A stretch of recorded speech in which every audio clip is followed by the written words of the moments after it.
The main principle of Tantra is to use all your thinking, your emotion, and your imagination in a very positive way. That's the point of Tantra. That's called pure perception. How to use your thinking in a positive way. How to use emotion in a positive way. How you use, without forcing or without bringing any, without restricting your emotions, but just kind of, just channeling it. Tantra is very much using that energy and how you use it to purify itself. Okay?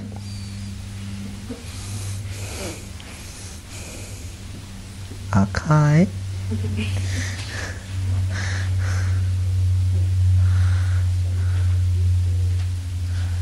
Okay, are you more confused or clearer? Impure energy is what is using energy for just ordinary samsara purposes. I know this is a bit... Say it again. What is impure energy? Is it the energy which we use for everyday things when we're in a state of confusion? Is it a question or is it a statement? It's a question. Okay, what is the question? What is impure energy? What is impure energy? What is impure energy? Tell me. What is impure energy? Confusion. Yeah, confusion. Huh? Negativity. Then you were saying something else further. It, like you see, even in the impure energy, there is pure energy inside it. But only thing is being covered up, obscured. So from a tantric point of view, there's nothing impure about even the impure energy, inherently. What we need to see, you begin to see, yes, there's something to do. We need to purify it. You don't look at impure energy as a particularly a problem. You begin to see that it's something that needs to be transformed and changed.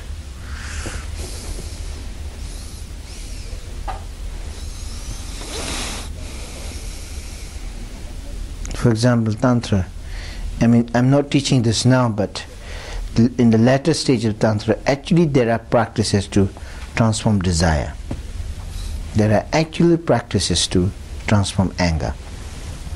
There are actual practices. There are sometimes, you see, if you have a master, and then you have a really special situation, teaching, and if he really teaches you, like in a state of desire, on a state of an extreme desire, on a state of extreme anger, he can actually cut it right there, and cut right there, and then just to show you right there in the like it's like to cut the desire completely out and show the pure energy in the heart of it.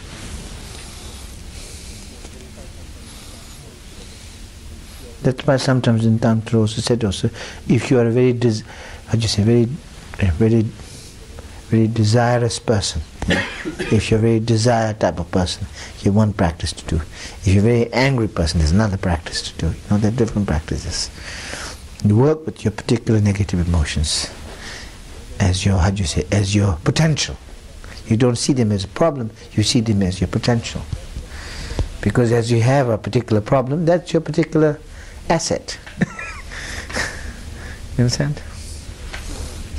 You work with that. For example, the story goes, when in India there was a very great, I think I told the story several times to the oldest people, new people maybe have not heard. It's a story of a great Mahasiddha, great saint. He's one of the 80 Mahasiddhas, among the 80 great tantric masters of ancient India. And his picture is depicted in the lineage. And he was actually, before he became this Mahasiddha, he was a thief, a robber. He was very good at it also. He robbed many people and very successful. He had he's a big band, robbers. But he kept on robbing. Slowly began to realize he liked the hollowness of it. There was no longer fun. It was fun because it went away. He was very successful, but then it was not too much fun. So he began to really, slowly he didn't begin to have renunciation. Began to realize that he was committing a negative action and harming people. And so but since he was so much stuck in this thing, he didn't know how to get out. So he wanted to go to this master. He heard it was in the village, who was a great master, great yogi. So he wanted to go to him for some help. So he went to this master and asked master, saying, "Look, I'm a great sinner. I have robbed people and I've harmed so many people. And please, could you, teach me? I want to really practice Dharma." Then the master asked, "Well, what are you good at? What are you really good at?" Then he thought and thought. He couldn't really find anything that he's really good at. He said, "Well, I don't think I'm good at anything. I'm a hopeless person. I'm not good at anything." But master, this can't be true. You must have some particular, good quality. So you must be good at something. And then he kind of suddenly realized, "Oh yes, I'm really good at robbing people. Robbing and stealing, I'm extremely good at that." He said, "Well, that's excellent, isn't it? That's very good, quality." He said, "Now what I want you to do is I want you to sit and steal all the perception. Everything that you see, you steal them. You steal everything that you see, everything that you hear. Everything you steal them, you rob them, from the projection. You rob them and dissolve them into the emptiness of your belly. Into the emptiness of nature. You do that. And just practice. There's nothing. He just gave that practice. And he did. And in 21 days he became enlightened." See? Just...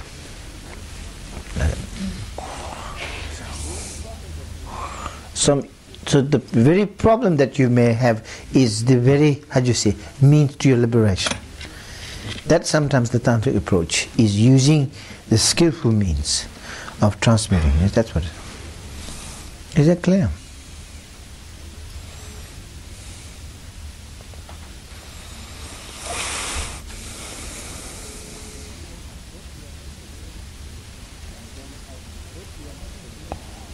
And then I hope you understood about visualization a little bit.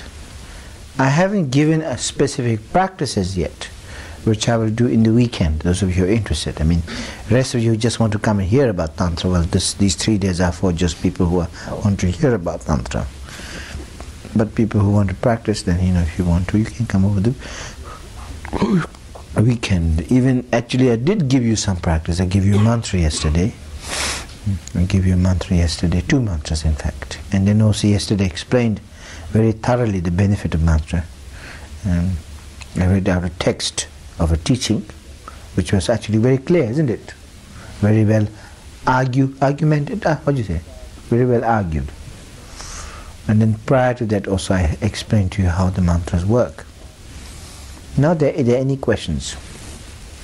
Any remaining things that need to be, any loose ends that need to be tied? In my mind, I feel I've taught all the principles. Only thing for me to is to eat the raisin, which is left here for, I think, Kensramati. See, Kensramati always eats this and he used to leave that. So we left it as it is. We left everything as it is, but Kensramati left. So,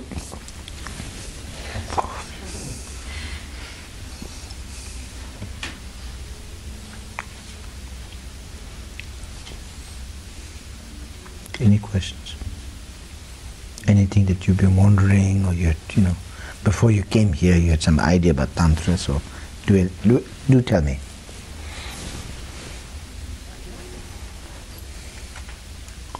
Not that you need to have a question, but if you have, yes, please ask.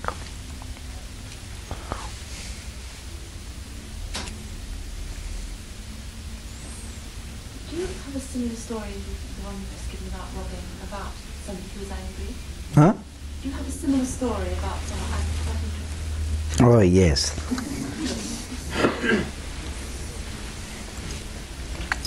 This is actually, it's also tantric story related with Tantra, but also more than Tantra, it's related with Dzogchen too. But it was a story of two masters. They both are very great masters of Dzogchen. But when the story, you know, when the story took place, one of them was a disciple, one was the master. You understand? The one who was the disciple was a very big man, was a tough, you know.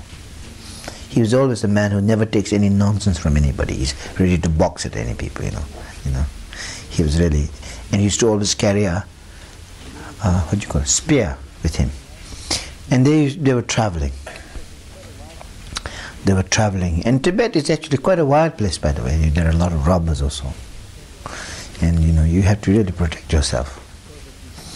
It is sometimes said that because of these, that Buddha taught, they like the karate or the judo things to the monks to protect themselves without any weapon, as a self-defense against robbers. That's what Buddha taught originally. This is just for Hollywood and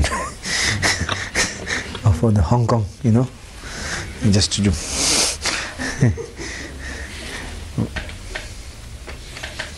Originally Buddha taught. Anyway, so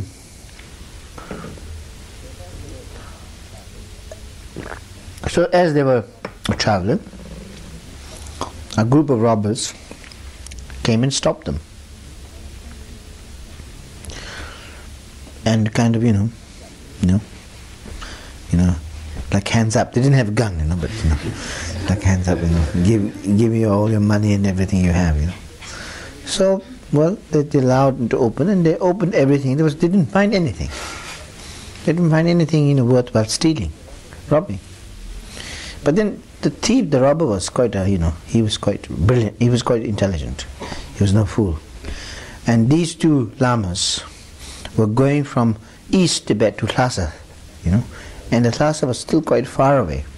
So since there was quite a lot of journey still left, so he thought, even though they couldn't find any money, they find that maybe somewhere they have money or some precious jewel that's been hidden somewhere, because otherwise how they can finish the journey? You know, what is the basis of the provision? How are they going to do? So they must have money somewhere. So the thief, you know, the one who was the leader of the robbers, he was quite clever. He says, well, you must have some money, but otherwise how are you going to manage to go to Lhasa? You must have. And so he began to kind of, you know, and the Lama, you know, not the disciple was the top one, but the Lama said, well, we don't really have, really. But then he became really rather, how do you say, very arrogant and rather aggressive. Became aggressive and started really aggressive. Even though they were very nice to me, they started aggressive. And he became aggressive and started poking the master, you know. As he poking the master, the disciple, he got so angry. He got so angry. He was really tough. Actually, he could have, you know, killed all of them, because he was actually tougher than the thieves.